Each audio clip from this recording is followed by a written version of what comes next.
Assalamualaikum warahmatullahi wabarakatuh. Sebelum perkuliahan kita mulai, mari membaca doa terlebih dahulu.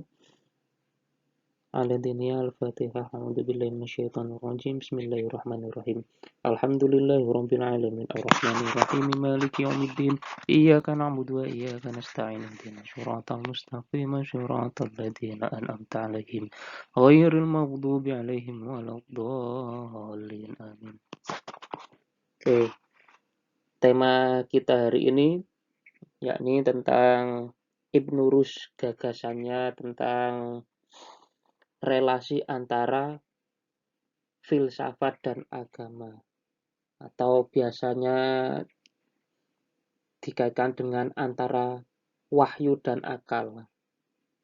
Ada pula yang membahas dengan nama relasi antara sains dan agama. Sebelum masuk ke isi pemikirannya, mari kita membaca biografinya terlebih dahulu. Ibnu Rushd ini lahir di Cordoba, di Spanyol ya. Nah, dia ini memang terlahir dari keluarga hakim. Jadi kakek-kakeknya dulu itu ya seorang hakim itu.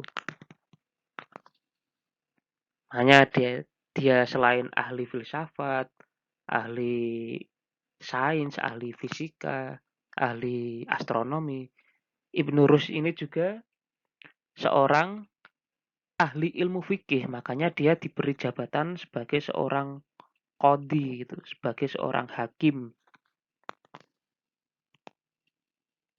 Nah, Ibnu Rushd ini lahir pada tahun 1998 Masehi, ya, ketika masa kedinastian Muwahhidun.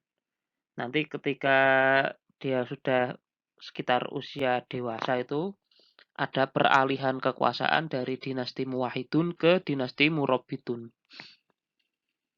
Nah, Ibnu Rushd ini juga dijuluki sebagai the komentator.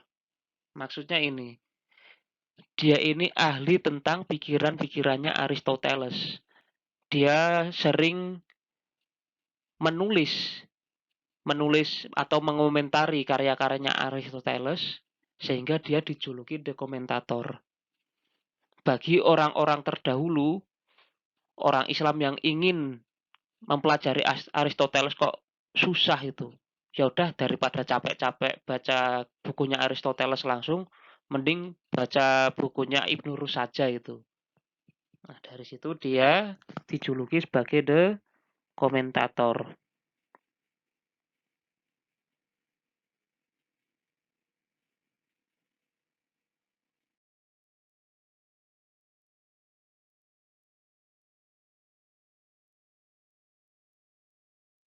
Nah, ketika suatu agama bertemu dengan filsafat atau sains, itu nanti ada beberapa pandangan mengenai agama. Jadi dia ini ketika agama berbenturan dengan sains, ada pertemuan. Entah agama apapun itu, seperti Kristen atau agama Islam, Yahudi, ketika bertemu dengan penalaran ilmiah, ini muncul ada 4 anggapan tentang relasi agama dan sains. Ya, pertama ini, agama itu harus di atasnya sains. Jadi seandainya ada fakta saintifik yang yang berbeda dengan dalil agama, lebih baik fakta saintifik ini ditiadakan saja karena akan menggoyahkan, tanda kutip, menggoyahkan iman. Nah, kan ada juga yang golongan yang berpandangan seperti itu. Jadi anti realitas lah. Ada juga golongan yang menganggap, kok dalil ini nggak sesuai fakta itu. Masa ayat-ayat suci tidak sesuai fakta lapangan itu? Tidak sesuai dengan penemuan ilmiah. Nah, golongan ini menyingkirkan sisi-sisi agamanya itu. Terus yang ketiga, ada juga golongan yang menganggap bahwa antara agama dan sains ini sama-sama mencari kebenaran, sama-sama berbicara tentang kebenaran itu. Seandainya kok ada yang bertentangan, wah mungkin ini ada cara pandang kita yang keliru. Sehingga antara agama dan sains ini tidak sinkron. Terus pandangan yang keempat, ada yang menganggap ya udah namanya sains itu epistemologinya berdasarkan akal dan pengalaman manusia, sedangkan agama ini berdasarkan sesuatu yang di luar materi, sesuatu yang tidak dijangkau manusia. Ya sudah, ini dua ranah yang berbeda, mending dipisahkan aja lah.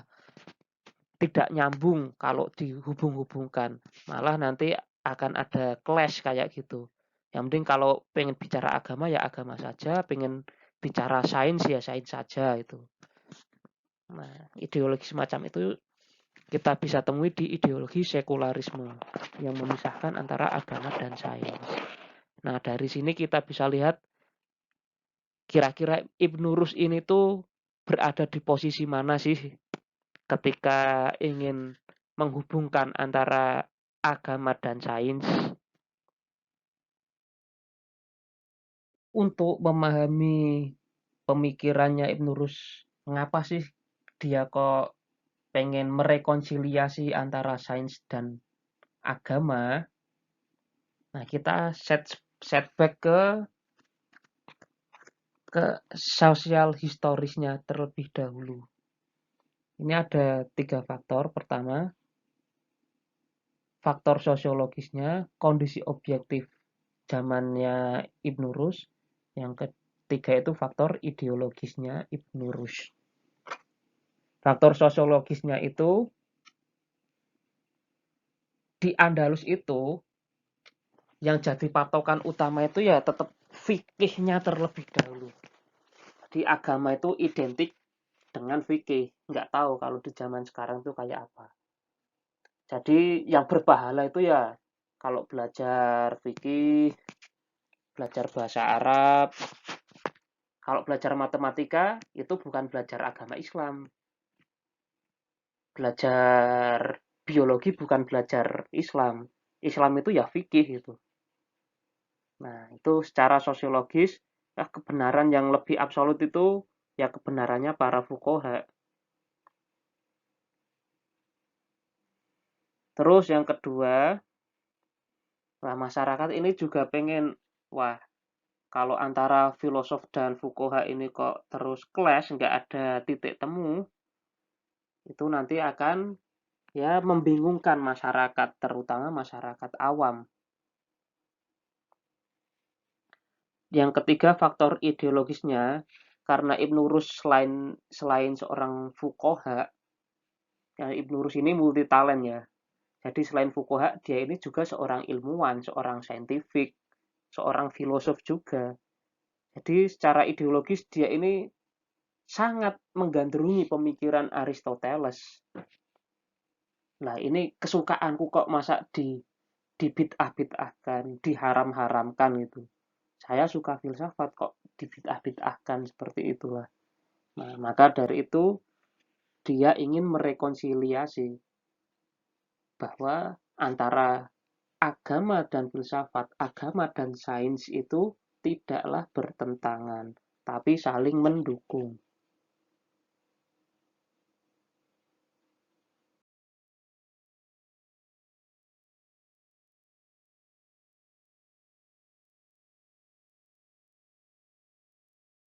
Bagi Ibnu Rushd, antara akal dan wahyu ini seperti saudara sepersusuan, tidak bisa dipisahkan satu sama yang lainnya. Kalau dosen saya Pak Faiz sering menceritakan itu ketika Ali bin Abi Thalib ingin menafsirkan Al-Quran, ingin istilahnya menggunakan akalnya untuk memahami Al-Quran. Ini Muawiyah melarangnya karena itu tidak ada dalam hadis Nabi. Nabi tidak pernah menganjurkan untuk melakukan hal yang demikian. Kemudian Ali menjawab, oh ini loh Quran. Al-Quran ini tuh nggak bisa dipahami kalau kita tidak memikirkannya. Al-Quran dipahami itu ya karena kita memikirkan. Kalau kita tidak memikirkan Al-Quran, Al-Quran itu hanya sebatas kayak museum yang tidak berfungsi karena tidak digunakan untuk berpikir.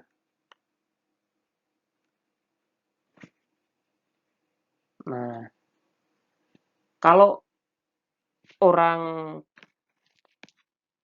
hanya menggunakan Al-Quran saja, minus akal, itu larinya malah cenderung ke fundamentalisme. Atau orang yang hanya menggunakan akal saja, tapi minus wahyu. Akal minus wahyu itu sama dengan liberal. Jadi akalnya kemana-mana, tidak ada yang memandu. Jadi yang benar itu adalah akal plus wahyu. Itu baru seimbang.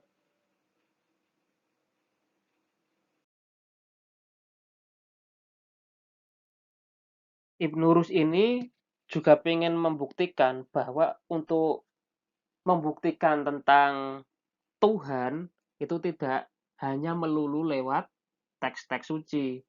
Karena kita dibekali akal oleh Tuhan itu juga untuk menemukannya, untuk mengetahui tentang Tuhan. Nah, ini Ibnu Rus menggunakan dua dalil ini bahwa akal juga mampu loh untuk membuktikan Tuhan. Yang pertama itu dalil inayah wal ikhtira. Dalil inayah wal ikhtira ini membuktikan tentang ketertiban alam semesta sehingga sesuai dihuni oleh manusia. Kalau kita perhatikan, jarak antara planet bumi dengan matahari itu jaraknya sekian, misalnya 300.000 kilometer. Suhunya antara 20 derajat sampai 40 derajat. Itu kan ada keseimbangan alam. Coba seandainya buminya itu bergeser sedikit lah. Misalnya 100.000 lebih dekat dengan matahari. Itu kan belum tentu manusia bisa hidup. Karena cuacanya sangat panas, suhunya sangat panas ekstrim. Atau jaraknya 100.000 lebih jauh dari matahari. Wah, itu malah nanti buminya terlalu dingin, manusianya malah kedinginan, jadi nggak bisa hidup juga. Kalau kita lihat secara lebih teliti lagi, alam ini kok bisa teratur ini ya. Terus makhluk hidupnya juga bisa hidup dengan teratur. Kayak kita lihat lebah. Oh, lebah kok bisa mampu membuat sarang lebah yang begitu teratur, bentuknya heksagonal seperti itu. Atau kita lihatlah tarian-tarian alam, misalnya ada burung kok gerakannya bergerombol itu tidak saling bertabrakan ya. Padahal kalau pesawat jaraknya mepet-mepet gitu aja itu bisa bertabrakan. Nah itu burung jaraknya mepet banget, bergerombol hingga ratusan ribu kok bisa menari-nari di udara seperti itu. Kok bisa tertib seperti itu ya? Nah itu akal kita pun bisa membuktikan bahwa ini pasti ada yang mengaturnya. Yang mengatur alam semesta ini hingga tertib seperti itu ya Tuhan gitu. Terus yang kedua ini dalil gerak. Ini mengambil dari Aristoteles yang sudah sangat familiar dan sangat populer, yaitu teori causa prima. Causa prima itu seperti ini. Kita tidak bisa menafikan fakta bahwa alam semesta ini bergerak, bumi ini berputar, alam semesta ini berputar. Kenapa kok bisa berputar? Pasti ada sesuatu yang menggerakkan. Misalnya contoh, yang menggerakkan bumi ini tuh karena adanya daya gravitasi matahari. Terus, kenapa kok ada daya gravitasi matahari? Toh matahari juga bergerak. Terus siapa yang menggerakkan matahari? Oh, ternyata ada galaksi yang menggerakkan matahari. Terus, oh ternyata galaksi ini bergerak juga. Siapa sih yang menggerakkan galaksi ini? Dan nanti pada kesimpulannya itu, pasti ada satu jawaban bahwa dari semua gerakan ini, tentunya ada zat yang maha menggerakkan, dan dia ini sendiri tidak bergerak. Karena kalau dia ini bergerak, tentunya akan menimbulkan runtutan gerakan yang tidak terhingga. Ada penyebab-penyebab terlebih dahulu gitu. Kayak gitu, causa prima. Atau contoh causa prima itu seperti bola biliar lah. Ketika kita melihat bola biliar itu bergerak, misalnya bola putih menyentuh bola satu menyentuh bola dua menyentuh bola tiga, dan kesemuanya ini bergerak. Tentunya kita harus berpikir, oh kenapa kok bola ini bergerak? Ternyata ada sesuatu yang menggerakkan bola ini, yaitu ada orang yang menggerakkan bola pertama ini sehingga semuanya ikut bergerak. Nah, itulah causa prima. Penyebab awal dari segala sesuatu. Kita lanjut ke metode memperoleh pengetahuan. Jadi menurut Ibnu Rus ini, orang bisa mendapatkan pengetahuan, mendapatkan ilmu, itu biasanya melalui 3 ini. Pertama ini melalui metode khotobiah. Khotobiah itu kayak ya diceramahi gitulah. Ini biasanya levelnya orang awam. Kalau orang awam itu levelnya diceramahi. Dia belum mampu berpikir secara mandiri, belum mampu berpikir secara ilmiah seperti itu.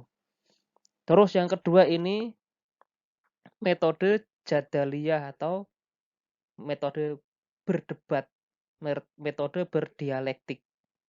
Nah, ini biasanya golongan menengah lah, seperti mahasiswa, kalangan-kalangan akademisi, itu biasanya memperoleh pengetahuan itu lewat jadal. Dia kalau level mahasiswa itu kan diceramahi sudah tidak mau. Pengennya ya ayo kita diskusi seperti itu kan. Ada juga level burhani. Level burhaniyah ini level demonstratif. Maksudnya ini, level demonstratif itu orangnya sudah mampu berpikir secara logis, sudah mampu berpikir secara kaidah ilmiah. Jadi dia kalau mencari pengetahuan itu sudah mandiri, sudah tidak bergantung kepada orang lain. Seandainya kalau ibarat orang tersesat di hutan, dia itu sudah mampu menemukan jalan keluarnya sendiri gitu. Sudah mampu menelusuri hutan belantara untuk ditemukan sesuatu yang bermanfaat dari dalamnya hutan.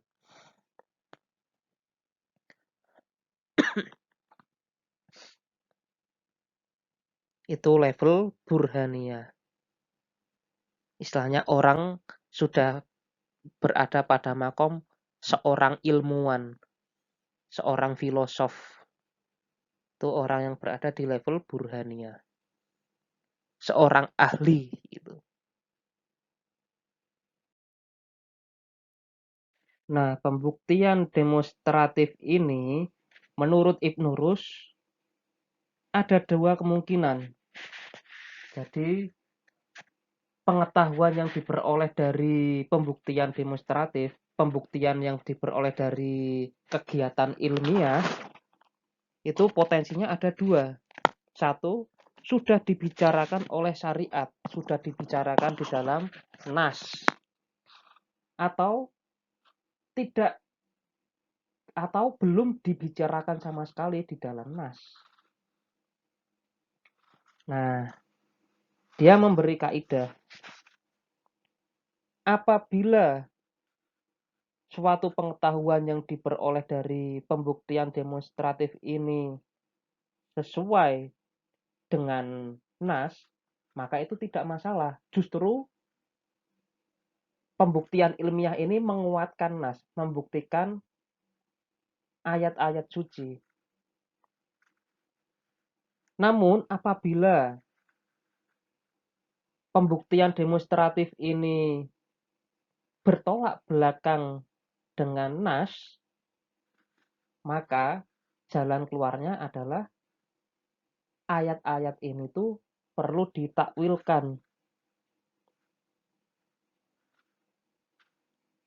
Nah, takwil yang direkomendasikan Ibnu Rus ini yakni dengan metodenya Aristoteles, yaitu silogisme atau kias. Sudah kita pelajari di pertemuan kemarin. Kenapa sih kok perlu ada takwil? Kenapa sih takwil itu ada? Bagi Ibnu Rus, takwil itu ada ketika terjadi tabrakan antara kebenaran saintifik dengan kebenaran nas. Jadi kalau kebenaran logis berbenturan dengan kebenaran teks suci, itu jalan tengahnya ya ditakwilkan. Karena Al-Quran itu tidak hanya berbicara tentang ayat-ayat yang qat'i, tapi juga berbicara tentang ayat-ayat yang zonni. Tidak hanya berbicara tentang ayat yang muhkam, tapi juga mutasyabihat. Jadi di Al-Quran tuh ya ada makna lahiriah dan juga makna batiniah. Makna lahiriah ini kayak ayat-ayat yang berbicara tentang sholat, tentang hukum-hukum, itu kan sudah jelas. Ini tidak perlu ditakwilkan lagi. Tetapi ada ayat-ayat juga yang sifatnya zonni, perlu diinterpretasikan ulang, multi interpretasi. Ayat-ayat yang zonni, ayat-ayat mutasyabihat inilah yang biasanya itu kadang terjadi berbenturan antara penalaran ilmiah dengan teksnya ini tuh ada benturannya seperti itu. Nah, karena kita ambil contoh lah, ayat yang sama saja itu bagi kalangan fikih itu hasil hasil pemaknaannya itu bisa berbeda dengan golongan sufi. Apalagi dengan golongan filosof, pasti ada perbedaan-perbedaan dalam memaknai Al-Quran itu. Nah, misalnya kalau di Al-Quran itu berbicara tentang ayat-ayat yang berbicara tentang matahari, wasyamsi waduhaha atau apalah itu. Asyamsu atau matahari itu bagi kalangan sufi itu bisa berarti tentang pencerahan, tentang sinar yang begitu terang yang menyinari alam semesta. Tapi bagi saintifik, bagi ilmuwan fisika, astronom, matahari itu ya sesuatu yang bercahaya dan bisa diukur gitu. Itu pemaknaannya bisa berbeda antara antara sufi dengan ilmuwan, apalagi dengan golongan fuqaha. Nah, karena Al-Quran ini dipahami oleh banyak golongan, akhirnya ya perlu ditakwilkan seperti itu.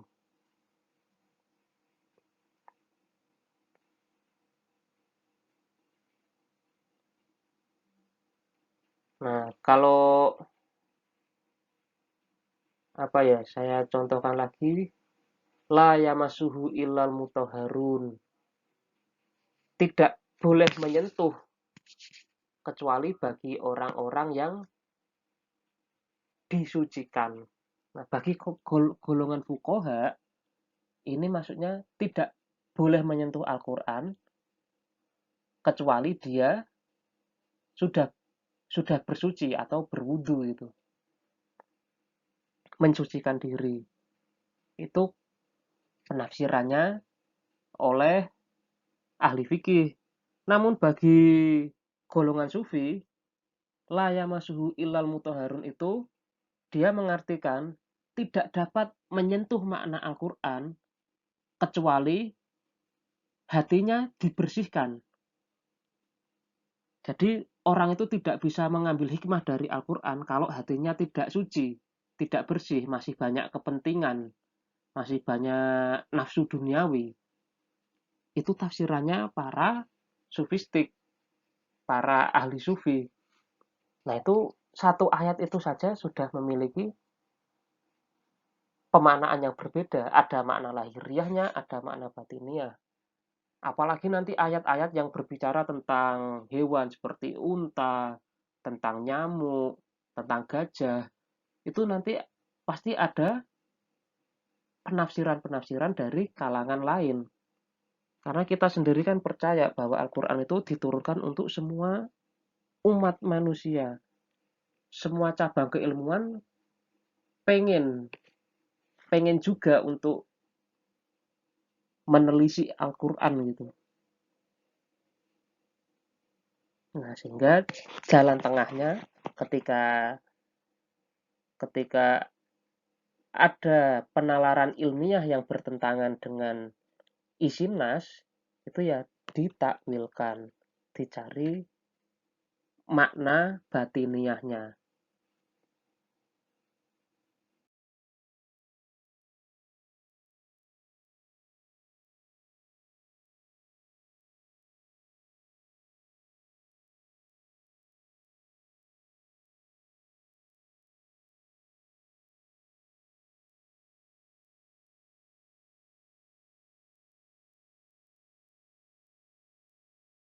Saya langsung lompat ke sini aja ya. Nanti lainnya dibaca di PowerPoint-nya biar cepat, tidak banyak memakan kuota. Nah, untuk siapa sih takwil itu? Nah, tadi kita udah membahas level manusia dalam memperoleh pengetahuan. Nah, menurut Ibnu Rus, orang yang boleh untuk melakukan takwil, untuk mendapatkan pengetahuan dari hasil takwil, itu hanya ahli burhan saja, ahli fikir saja, orang yang mampu berpikir secara logis dan ilmiah. Karena kalau orang awam dipaksa untuk menerima hasil dari pengetahuan takwil ini, maka dia bisa error cara pemikirannya karena belum mampu untuk berpikir secara logis. Kan kita banyak sih ya orang yang cara berpikirnya itu masih ngawur. Ya misalnya kita jujur sendirilah ketika ikut tes potensi akademik misalnya. Berapa sih skor kita dalam menjawab silogisme itu? Nah, teman-teman pasti sudah pernah menjawab kan soal silogisme itu. Kalau kita banyak melakukan kesalahan dalam menjawab soal-soal silogisme, itu berarti cara berpikir logis kita itu masih banyak kesalahan. Nah, itu tidak boleh melakukan takwil orang yang semacam itu bagi Ibnu Rus. Nah, orang yang tidak bisa berpikir logis itu contohnya begini. Semua bapak adalah laki-laki. Saya laki-laki, maka saya bapak. Itu kan pernyataan yang wah itu sangat sangat keliru dalam penalaran. Nah, orang awam tuh sering sekali terjebak dalam kesalahan berlogika dalam kesalahan penalaran, apalagi untuk melakukan berpikir secara ilmiah itu tidak perlu dikasih pengetahuan dari hasil takwil. Yang boleh untuk mendapatkan hasil takwil hanyalah orang khusus, orang yang mandiri dalam mencari ilmu, orang yang sudah bisa berpikir secara logis kritis. Nah, kita sebagai akademisi mencoba untuk mencapai pada level golongan ahli burhan ini. Ini saya buatkan bagan secara ringkasnya. Ketika pengetahuan hasil dari kegiatan ilmiah itu bertemu dengan agama dari pemikirannya Ibnu Rushd. Ketika ada pengetahuan itu kok pengetahuan ilmiah disebutkan di dalam agama, itu ada dua. Dia itu bersesuaian dengan hasil akal atau bertentangan dengan hasil akal. Nah, kalau pengetahuan itu bersesuaian dengan hasil akal, itu malah justru bagus. Oh, ini berarti menguatkan dalil-dalil suci, menguatkan nas, sehingga iman bertambah tebal gitu.